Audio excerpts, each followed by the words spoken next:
บายดีพ่อแม่พี่น้องป้าป้าชิคุทุกคนนะเอาไว้นี่ข้าวกะว่ากิน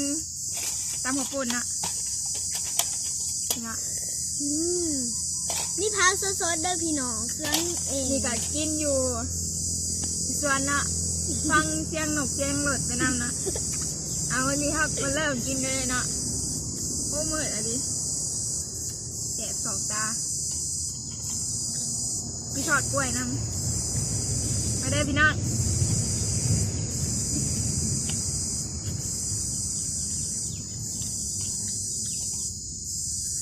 ตำเสียหอยถั่ว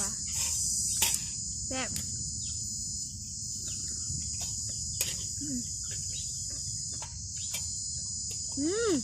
พี่น้อง